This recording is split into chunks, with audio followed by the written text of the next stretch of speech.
할렐루야. 참 감사합니다. 우리 옆분이랑 인사하실 때 주님의 이름으로 사랑하고 축복합니다 하고 인사하시겠습니다. 옆분이 없으면 뒤에 있는 분하고 하셔도 되는데요. 전부 다 뒤를 돌아보시면 한 분에게만 인사가 되겠죠. 네, 오늘 함께 읽을 말씀 구절을 먼저 말씀드리고 설교를 시작하도록 하겠습니다. 오늘 함께 읽을 말씀 구절은 히브리서 4장 11절부터 16절 말씀이 되겠습니다. 히브리서 4장 11절부터 16절을 제가 읽어드리겠습니다. 제가 읽어드릴 테니까 성도 여러분들께서는 눈으로 따라 읽어주시면 되겠습니다. 그러므로 우리가 저 안식에 들어가기를 힘쓸지니 이는 누구든지 저 순종하지 아니하는 본에 빠지지 않게 하려 함이라. 하나님의 말씀은 살아있고 활력이 있어 좌우에 날선 어떤 검보다도 예리하여 혼과 영과 및 관절과 골수를 찔러 쪼개기까지 하며 또 마음의 생각과 뜻을 판단하나니 지으신 것이 하나도 그 앞에 나타나지 않음이 없고 우리의 결산을 받으실 이의 눈 앞에 만물이 벌거벗은 것 같이 드러나느니라. 그러므로 우리에게 큰 대제사장이 계시니 승천하신 이 곧 하나님의 아들 예수시라. 우리가 믿는 도리를 굳게 잡을지어다. 우리에게 있는 대제사장은 우리의 연약함을 동정하지 못하실 이가 아니요 모든 일에 우리와 똑같이 시험을 받으신 이로되 죄는 없으시니라. 그러므로 우리는 긍휼하심을 받고 때를 따라 돕는 은혜를 얻기 위하여 은혜의 보좌 앞에 담대히 나아갈 것이니라. 아멘. 자, 오늘 저는 지금 읽은 히브리서 4장 11절부터 16절을 가지고 안 하는 것인가 못하는 것인가 라는 제목으로 함께 말씀을 살펴보려고 합니다. 안 하는 것인가 못하는 것인가. 제목을 한 번만 따라해 주시겠습니까? 안 하는 것인가 못하는 것인가. 네, 안 하는 것인가 못하는 것인가. 자, 우리가 자주 접하는 말 중에 죽어도 못해 이런 말이 있습니다. 심지어 2AM이라는 가수는 죽어도 못 보내 죽어도 못 보내 뭐 이렇게 노래를 부른 적도 있습니다. 그런데 이 말을 잘 살펴보시면 이 말이 맞는 말이 아니에요. 한 번도 그런 생각 해보지 않으셨죠? 이게 맞는 말인지 틀린 말인지 따져보지 않고 우리는 그냥 쓰고 있단 말이에요. 사실 이 말은 정말 틀린 말입니다. 왜죠? 죽으면 원래 아무것도 못해요. 그러니까 죽어도 못해 이거는 너무 당연한 말을 하는 거예요. 오히려 죽으면 원래 아무것도 못하는 거니까 죽어도 안 하겠다 이렇게 말해야죠. 죽어도 안 보내겠다 이렇게 말해야죠.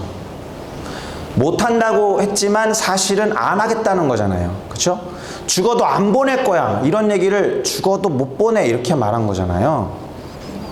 차라리 죽는 게 낫다 그걸 하느니 보내느니 죽는 게 낫다 이런 뜻이란 말이에요. 그래서 영어로도 I cannot do it even die가 아니라 I will not do it 일 것 같아요. 모르겠어요. 뒤에 있는 이블린이 잘 전달을 받았는지 모르겠지만 cannot 하고 will not은 차이가 엄청 크다고 생각합니다. 자, 오늘 우리는 순종에 대해서 한번 생각해 보려고 합니다. 순종. 어려운 단어인 거 압니다.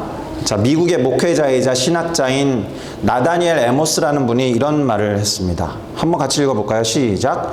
하나님께 순종하는 것은 그에 대한 신실한 증거요 가장 고상한 사랑의 행위이다. 저는 특별히 이 신실함이라는 단어랑 사랑이라는 단어에 시선이 가요. 그러니까 하나님을 전적으로 신뢰하고 충실하며 사랑하지 않으면 할 수 없는 게 순종이라는 거죠. 그래서 순종이 참 어려워요. 쉽지가 않다는 말입니다. 자, 어렵고 쉽지 않으니 순종을 잘 못하시겠죠. 네. 안 하는 게 아니라 순종이 어렵고 쉽지 않아서 못하시는 거죠. 안 하는 게 아니라. 자, 여러분 순종을 안 합니까? 못 합니까? 우선 안 하는 것과 못 하는 것의 차이를 구분해 볼 필요가 있겠습니다. 이게 이제 영어로는 잘 설명이 될지 모르겠는데 한국어 문법을 가지고 차이를 잠시 설명을 해볼게요. 보시다시피 안 하다는 띄어쓰기가 되어 있습니다. 안 하다. 그러니까 부정어 안, 그 다음에 동사 하다를 띄었었다는 얘기는 두 단어라는 거예요. 두 단어가 합쳐져서 한 합성어를 이루고 있는 건데 안자에 의지가 부여되어 있다는 것입니다. 반면에 못하다는 붙였었죠. 한 단어라는 얘기입니다. 이럴 때는 언제 쓰냐 하면은 야 뭔가 그렇게 잘 못해, 나 그렇게 뛰어나지 않아, 능숙하지 않아, 생각보다 잘할 줄 알았는데 너 못하는구나 할 때 이렇게 쓰는 거예요. 물론 못 뛰고 하다도 있어요. 그런 경우에는 impossible 같은 경우에요. 완전 cannot. 그러나 못하다 하고 붙였을 때는 잘하고 싶은데 못하는 거예요. 능숙하고 싶은데 좀 부족한 거예요. 정말 최선을 다했는데 마음에 안 드는 거예요. 그러니까 하는 거에 초점을 둔 것이 못하다인 거고, 안 하는 거에 초점을 둬서 의지로 아예 안 해버리는 게 안 하다인 거죠. 자, 이렇게 설명을 해놓고 순종을 정말 잘하고 싶은데 못하는 거예요? 순종 안 하는 거예요? 여러분을 바라보는 목회자 입장에서는 제발 잘하고 싶은데 잘 못해요 이거였으면 좋겠어요. 영어로도 will not은 띄어 쓰지만 can not은 붙여 쓰잖아요. 의지가 반영되어 있기 때문에 두 단어인 거예요. will not. can not은 붙어 있죠. 잘하고 싶은데 그게 안 돼. 네. 제 마음에는 진짜 잘하고 싶은데 안 되는구나 라는 약간 의지적으로는 잘하고 싶은데 노력했는데 안 되는 경우라면 참 좋겠어요. 순종에 대해서. 바라기는 하고 싶은 마음이 굴뚝 같으나 성경에 쓰여 있듯이 육신이 연약하여 잘 못하는 그런 순종이기를 바란다 이런 말입니다. 그러니까 안 하다는 그 안에 완고한 마음이 있는 거예요. 하기 싫다. 정말 하기 싫어. 죽어도 안 할 거야. 자, 이제 이 차이를 조금 알아두고 우리들의 마음의 상태가 어떤지 한번 들여다보셨으면 좋겠습니다. 이게 대단히 중요한 일입니다. 이런 개념적인 차이를 가지고 아까 읽어드렸던 본문을 설명해 드리겠습니다. 요약을 먼저 해드리겠습니다. 11절을 보니까 저 안식에 들어가기를 힘쓰라 라고 되어 있어요. 명령어입니다. 들어가라가 명령이 아니고요. 들어가기를 힘쓰라 라는 게 명령어예요. 그러니까 순종해야 하는 거죠. 어느 정도 힘써야 되는지는 모르겠지만 어쨌든 힘써야 되는 거예요. 노력해야 되는 거예요. 그런데 아까 구절을 잘 따라오셨는지 모르겠지만 순종하지 못한 사람들이 있다라고 그 구절에 적혀 있었어요. 순종하지 못해서 안식에 못 들어간 사람이 있다. 그러니까 그 얘기는 순종하지 못한 사람을 보고 반면 교사로 삼아서 그들처럼 하지 말아야 돼 라는 이야기가 들어있는 겁니다. 그들이 누구인지 상당히 궁금할 텐데 그거는 조금 이따가 풀어서 설명을 해드리고, 자, 순종하지 않는 사람들처럼 하지 말고 안식에 들어가기 위해서 힘쓰고 노력해라. 앞서 말씀드린 것처럼 힘쓰고 노력해라. 왜 이렇게 말씀하셨을까요? 노력을 해도 잘 안 되는 것이 있다. 노력 자체를 하지 않는 게 아니라 노력을 했는데 잘 안 되는 것이 있다. 요거를 표현한 거예요. 왜냐하면 그래서 하나님의 말씀이 예리해서 모든 마음의 생각과 뜻을 판단할 수 있다는 말씀이 그 뒤에 붙어 있는 거죠. 왜?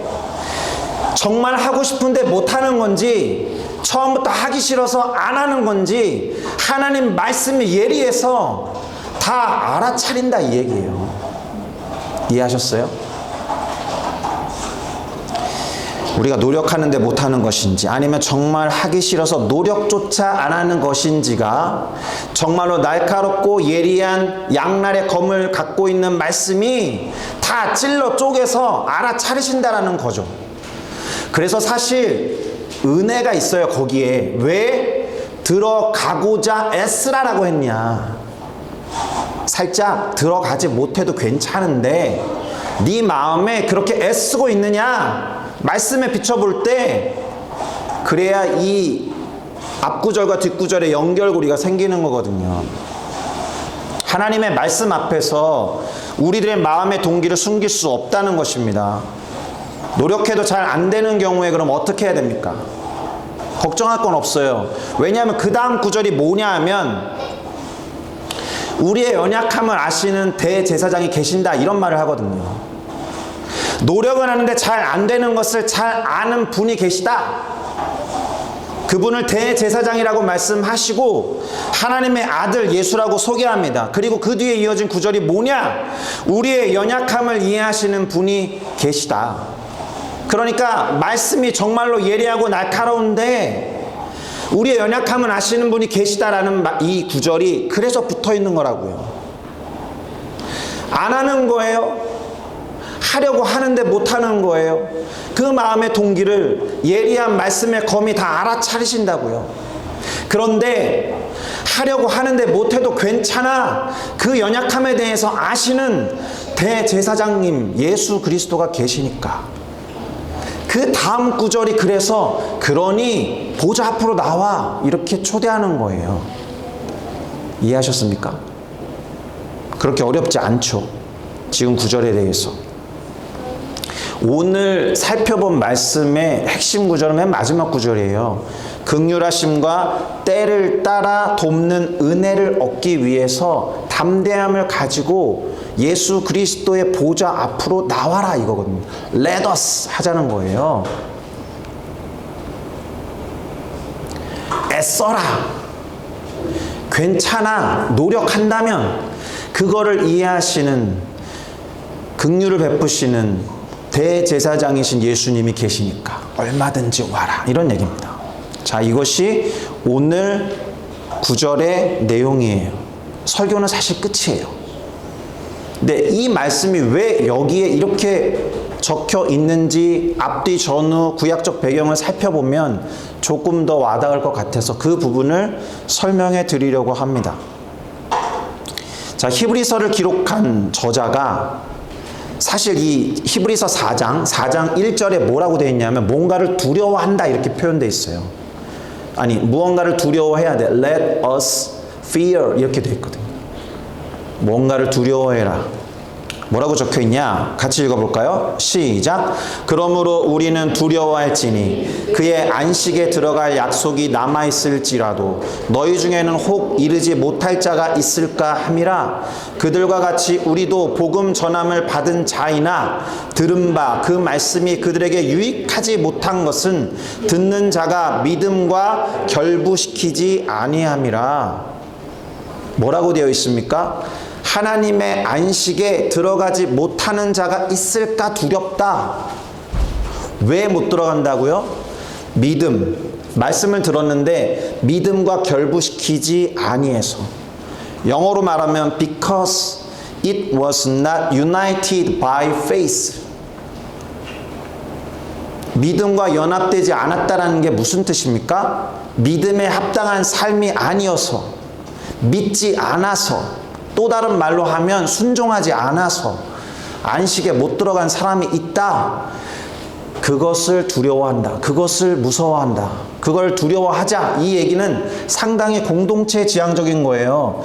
이곳에 와 있는 우리 모두가 한 30명쯤 된다고 쳤을 때 모두가 하나님이 예배해 놓으신 안식에 들어가야 되는데 이 중에 어떤 이는 믿음과 연합하지 못해서 못 들어갈 것을 누군가는 두려워한다라는 거예요.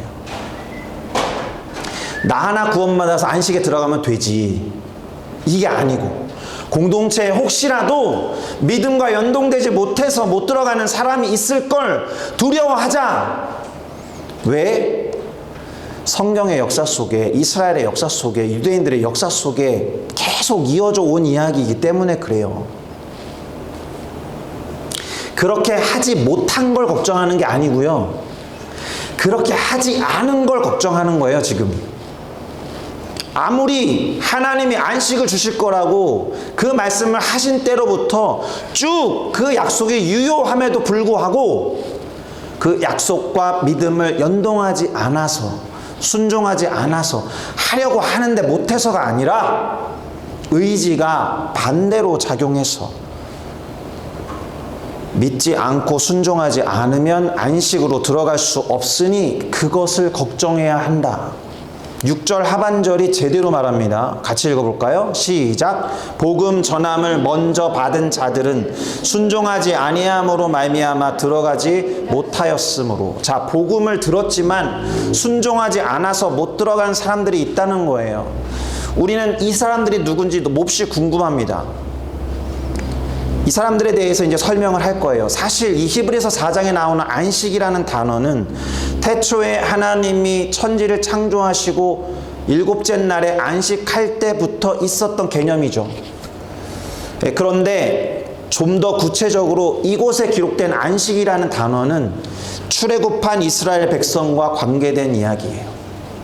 하나님이 이스라엘 백성들을 이집트라는 제국의 억압과 압제로부터 해방, 곧 출애굽시키셔서 광야로 끌어내셨죠. 그리고 뭘 약속하셨어요? 젖과 꿀이 흐르는 가나안 땅, 곧 안식을 약속하신 거예요. 자, 광야 생활을 몇 개월, 몇 년, 몇십 년 하는 사람들에게 진정한 안식이 뭐 같아요? 더 이상 헤매지 않는 거 아니겠습니까? 정착하는 걸 거 아니에요. 더 이상 떠돌아다니지 않아도 되는 삶이 그들에게는 안식일 거 아니에요?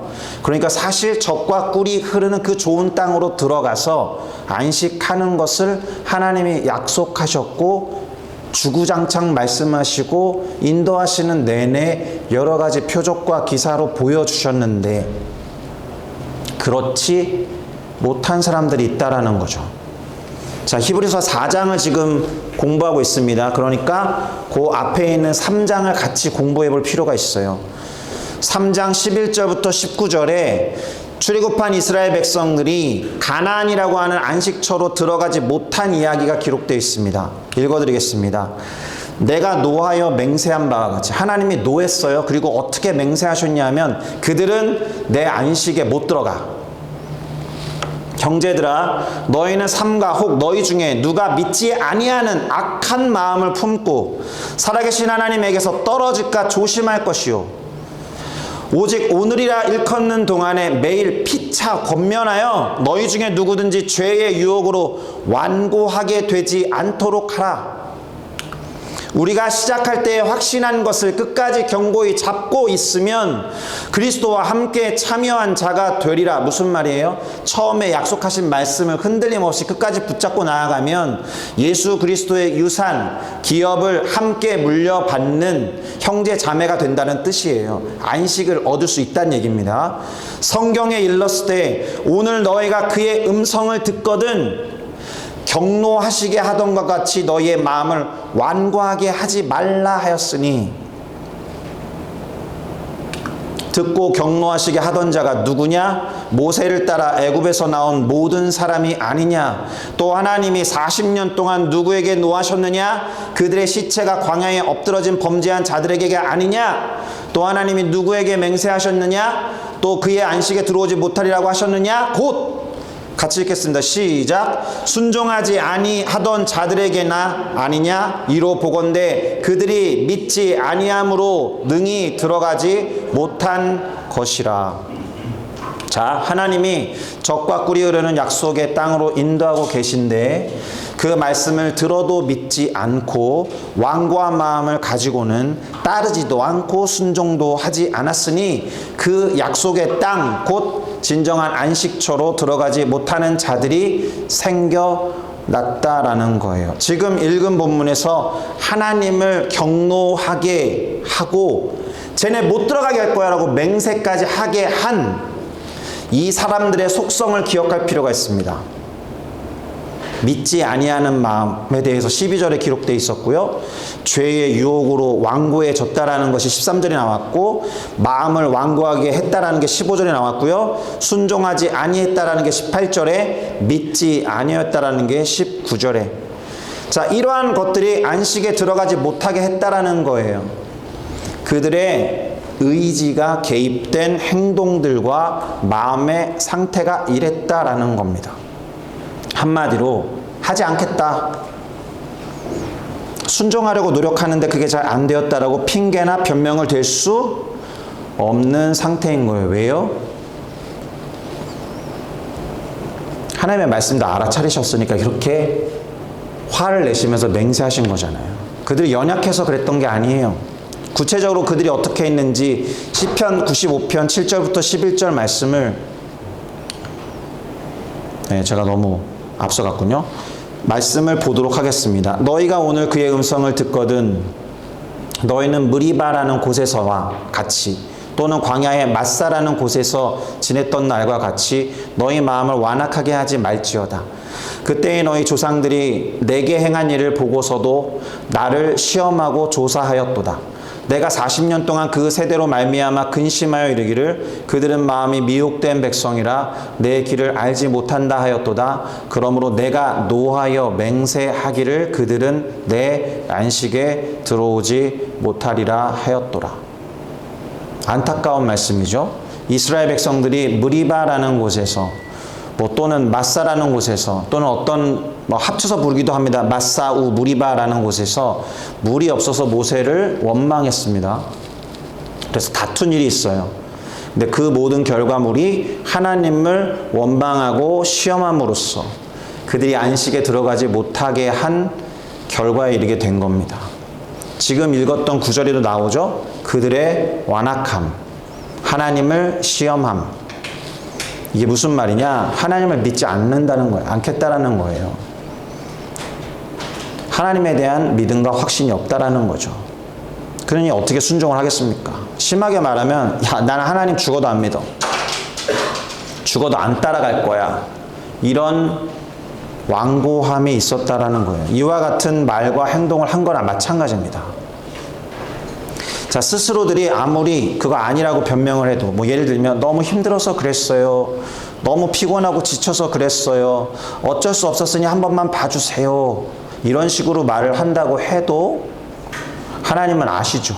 아까 읽었던 말씀과 같이 하나님의 말씀이 살아있고 운동력이 있어서 좌우의 날이선 어떤 검보다도 날카롭고 예리하기 때문에 모든 것을 찔러 쪼개고 다 알아차릴 수 있다라고 되어 있었잖아요. 그러니까 아무리 변명을 해도 그들의 마음 안에 있는 게 무엇인지를 알아차리셨으니까 노하여 맹세하신 거잖아요. 니네 못 들어가. 그러니 그들은 안식에 들어가지 못한 것이고 실제로 가나안 땅에 못 들어갔고 그 세대가 지나가기까지 40년의 시간을 광야 가운데서 헤매게 된 것입니다. 그들은 하지 못한 것이 아니라 하지 않았던 거예요. 그래서 오늘 본문이 우리에게 그 안식에 들어가기를 힘쓰라라고 하신 겁니다. 연약하고 부족해도 괜찮아. 애써봐라. 포기하지 마라. 그리고 제발 완악해지지 마라. 그러면 된다. 이런 말씀을 하신 겁니다. 제가 한국에서 13년, 14년 정도 캠퍼스 사역을 했습니다. 대학교를 돌아다니면서 전도도 하고 전도한 사람들 성경 가르치고 양육을 할 때 그 많은 지체들이 그 모임을 다 좋아한 건 아니에요. 왜냐하면 주일에 교회만 가면 되지 주중에 무슨 학교에서도 교회 같은 모임에 또 갈 필요가 있어? 이런 생각을 했던 지체들이 생각보다 많아요. 또 이해도 합니다. 평일에도 막 교회와 관련된 활동, 선교단체와 관련된 활동을 하면서 시간 뺏기는 거 싫어한다라는 거 이해합니다. 경쟁을 부추기는 사회를 살고 있으니까. 제가 일주일에 최대로 1대1로 만나서 24명까지 양육을 해봤어요. 24명을 양육하려면 하루에 6명을 하면 4일 걸리는 거예요. 1시간 반씩. 9시간 꼬박 앉아있으면 애들이 로테이션 하는 거거든요. 근데 하다 보면 약속을 해놓고 일방적으로 펑크를 내는 애들이 있어요. 사실 속으로는 은근히 바랬어요. 그렇게 펑크를 내주면 1시간 반 쉴 수 있으니까 커피라도 한잔하고 와야겠다. 그런 생각이 들기도 했지만 전날에 연락이 오는 애들이 있거든요. 이렇게 간사님 오늘 몸이 안 좋아서 내일 모임에 못 갈 것 같아요. 이렇게 연락이 오죠. 그래도 아무 연락 없이 인접해서 펑크 내는 애보단 낫겠죠. 이런 생각이 들죠. 근데 저는 이런 연락을 받을 때마다 기분이 몹시 안 좋았어요. 사실 화가 났습니다. 언제 아픈 거예요? 오늘 아픈 거예요. 아플 수 있죠. 오늘 얼마나 마음이 아파요. 그래, 아픈 거 빨리 낫도록 기도해 줄게. 이렇게 답하면 되는 상황이죠.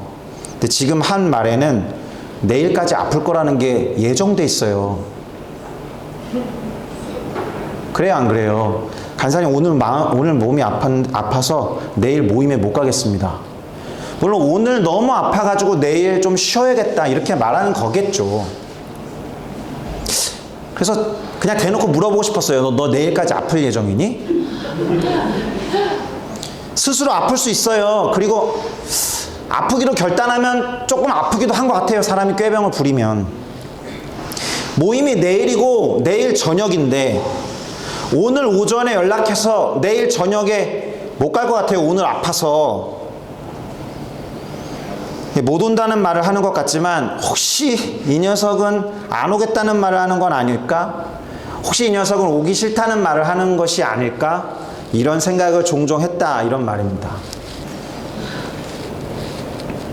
물론 그 친구의 연약함일 수 있습니다. 정말로 모임에 가고 싶은데 너무 힘들고 어려워서 못 가겠다라는 말을 한 것일 수 있습니다. 그랬을 거예요. 100% 그렇게 믿었습니다. 속에서는 그런 마음이 올라오고 그랬지만. 그런데 사실 저는 다른 이의 마음을 정확하게 몰라요. 제가 알 길이 없잖아요. 왜 그런 말을 하는지 저는 몰라요. 추측만 할 수 있어요. 그런데 하나님은 아시죠. 다 아십니다. 그러니까 그 친구 마음도 그렇고 제 마음도 그렇고 여기에는 우리 모두가 우리의 마음을 점검해야 해요. 내 마음이 하기 싫은 것인지, 하고 싶은데 연약해서 못하는 것인지. 연약한 거는 괜찮아요. 강해지면 되는 거거든요. 주님이 오늘 말씀하셨죠. 그것이 오늘 9절에서 대제사장 되시는 예수님이 언급된 이유입니다. 오늘 본문 히브리서 14장 14절에서 15절을 한번 보겠습니다. 그러므로 우리에게 큰 대제사장이 계시니 승천하신 이 곧 하나님의 아들 예수시라. 우리가 믿는 도리를 굳게 잡을지니라.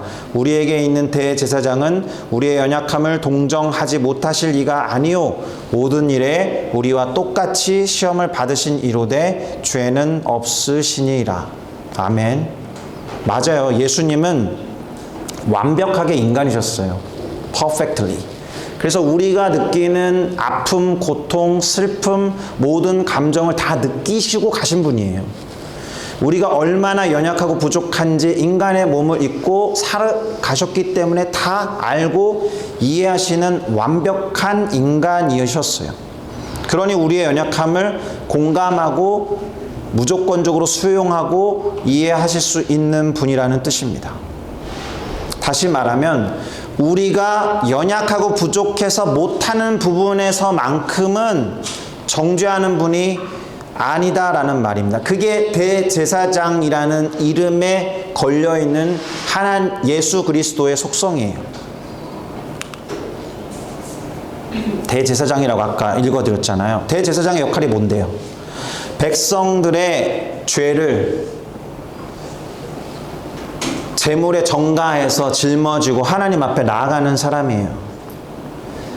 정죄하는 사람이 아니고 백성들의 죄를 짊어지고 하나님의 임재 앞으로 가는 거예요. 물론 그도 연약한 인간이기 때문에 대제사장을 위한 속죄의 제도 필요했어요. 어쨌든 대제사장 또는 제사장들의 역할은 죄를 정죄하는 자들이 아니고 똑같이 죄인이기 때문에 죄를 짊어지고 하나님 앞에 가서 죄의 문제를 해결하는 사람이에요. 반대로 선지자는 죄를 회개하도록 꾸짖는 사람이죠. 그래서 이제 리더십을 설명할 때 제사장적 리더십이 있냐, 선지자적 리더십이 있냐 이런 말들을 하긴 해요. 그러니까 막 카리스마 있게 뭔가 부족한 부분들을 막 직면시키면서 강하게 끌고 가는 리더십이 선지자적인 리더십의 어떤 부분이라고 하면 제사장적 리더십은 따르는 사람의 어떤 연약함을 끌어안고 가는 리더십이라고 설명들을 합니다. 여기서 중요한 건 죄인들을 대신해서 그들의 죄를 싸매어 제물에 담아서 하나님께 나아가는 자가 대제사장이라는 것이니까 하나님이 계신 보좌 우편에 예수님께서 승천하셔서 앉아서 그럼 뭐 하시느냐? 우리들의 부족한 것을 놓고 하나님 앞에 중보하시고 신원하시고 변호하시는 역할을 한다라는 거예요. 그래서 결론이 뭐예요? 그 대제사장 앞으로 나아가자는 거예요. 히브리서 4장의 첫 구절 그리고 마지막 구절이 시작이 같거든요. Let us. 마지막 구절 therefore let us 이렇게 돼요. 1절은 아까 말씀드렸듯이 두려워하자 우리. 16절은 나아가자 우리 이런 거거든요. 1절에서의 두려움이 뭐라 그랬습니까? 무엇인가를 걱정하고 근심하자는 뜻이 아니라 두려워하자, 무서워하자, 신경 써보자. 그렇게 완고한 사람이 없는지, 믿지 않고 순종하지 않아서 안식을 향해서 나아가는 노력을 하지 않는 사람이 없는지 살피자의 의미에서 let us fear 하자는 거고, 그러니까 사실 뉘앙스는 그런 사람을 살피고 돕자라는 뉘앙스예요. 공동체적으로 그런 사람들을 위해서 기도하자라는 말도 되겠죠. 16절은 연약함을 돌보시는 그리스도 예수께로 나아가자. 그래서 그 연약함을 이길 수 있는, 그 연약함을 이겨낼 수 있는 은혜, 그게 뭐예요? 때를 따라 돕는 은혜. 그걸 얻을 수 있으니까. 그래야 안식할 수 있으니까. 그런 면에서 오늘 히브리서 4장은 우리에게 Let us do something 이렇게 말하고 있는 것과 같아요. 결론을 맺겠습니다. 저는 첫 구절에 걱정하자, 조심하자, 두려워하자는 이 말과 마지막 구절에 믿음으로 나아가자는 말을 연결하고 싶어요. 나 자신을 위해서 그래야 하지만 내가 혹시 내 마음이 하고 싶은 마음이 있는데 못하는 것인가? 아니면 하기 싫은 것인가? 라고 점검하자. 혹시 그런 마음이 있는지 걱정해 보자. 그리고 그리스도 예수께 나아가 보자. 나에게 향한 말씀으로도 충분한 구절이지만 다른 일을 위해서도 더욱 그렇게 해보자.